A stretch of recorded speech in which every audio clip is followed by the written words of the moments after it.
Satnam, I'm Lisa Cunniff and welcome to Self-Harmony in Quarantine series.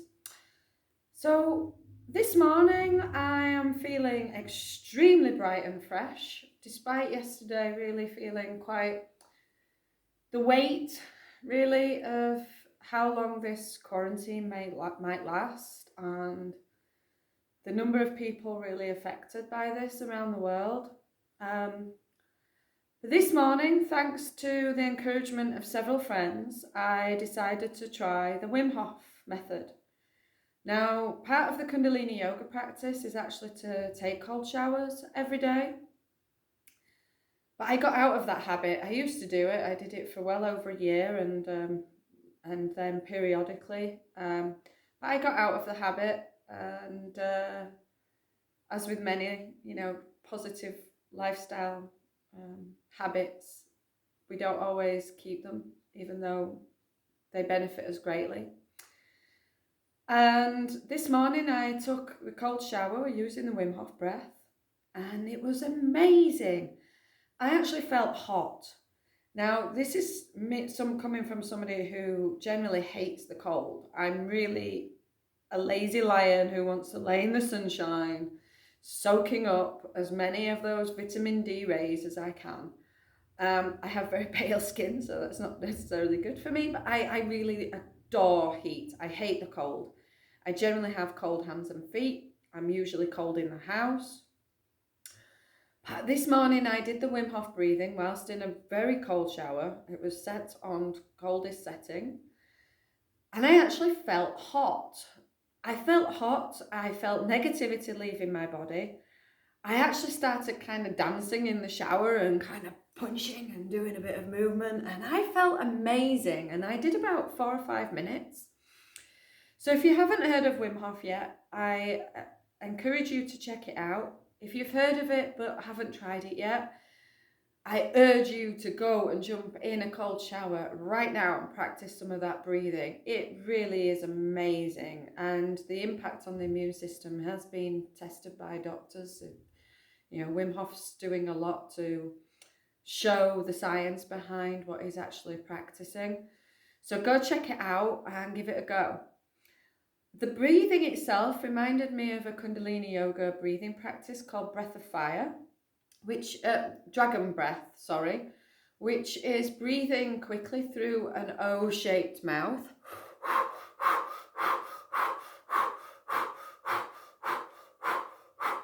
And it reminded me of this practice, and it reminded me of a yoga position, an asana called, well, I don't know what it's called actually, but our yoga teacher did it as the dragon pose and asked us to imagine ourselves as a dragon, and I enjoyed it so much. It's really cleansing. It lets a lot of anger go from the body, and it's very cooling. And again, it's excellent for children. Children love doing this posture. Now, you actually stick your tongue out. So we're going to get our dragon on. I'm going to show you face to face. If I'm not bothered about this, you've probably got no one in the house seeing you, so don't worry about sticking your tongue out. You're going to get your tongue out and breathe like a dragon. Well, breathe with an open mouth.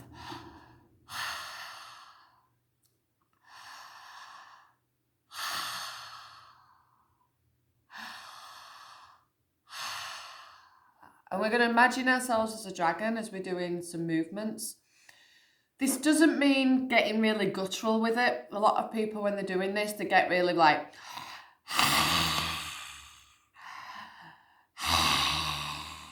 You don't want to be doing that, okay?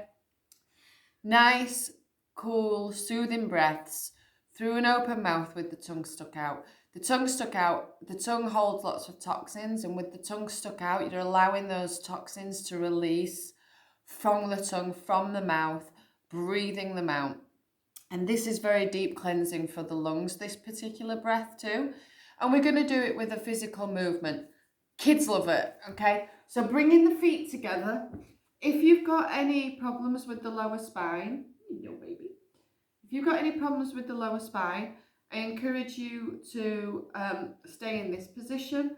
So on the elbows only, and you're going to open the mouth, breathing through an open mouth with the tongue stuck out.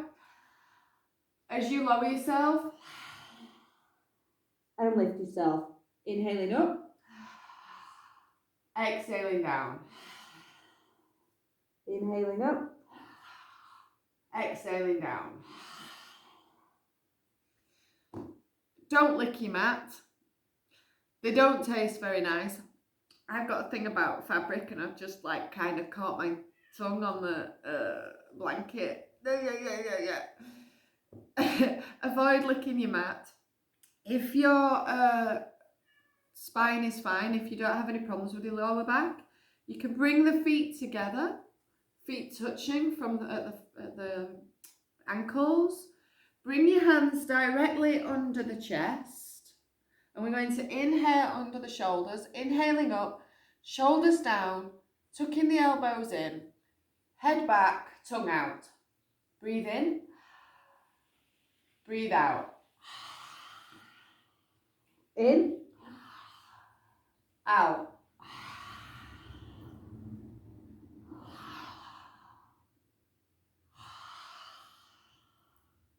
Inhale, exhale. Inhale.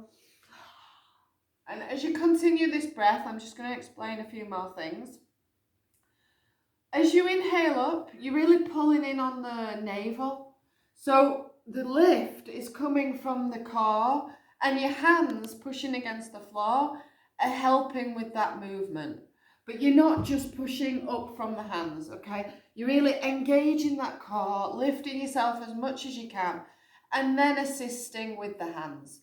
Remember, keep the shoulders down and the elbows in, okay? Inhaling, exhale. Inhale, exhale. Inhale, exhale. To finish, you inhale up, root lock, so applying pressure from the anus, sex organs, navel, bringing everything up through the top of the head, head back.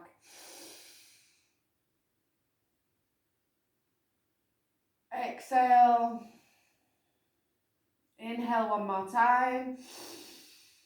Anus, sex organ, navel. Exhale and relax. And to relieve any pressure on the back, on the lower spine, you come and bring onto your knees. I still can't do this full bend, so I'm just going to stick this leg out to the side. But generally you sit on the heels with both legs, head on the floor, and just relax. And this reverses the stretch on the spine. So I encourage you in the posture, get your dragon on, engage with the fire, really connect to your fire, to your anger, to your frustration, to any negative emotions in there. Breathe them out smoothly with that breath. If you've got children, you can go head to head, face each other, keep your eyes open. They love this. It's really, really playful. You can do it, if you've got little ones, do it for just a minute with them. If you've got older ones, you can go for much longer. Get your dragon on. Get that fire going. Sat now. Enjoy.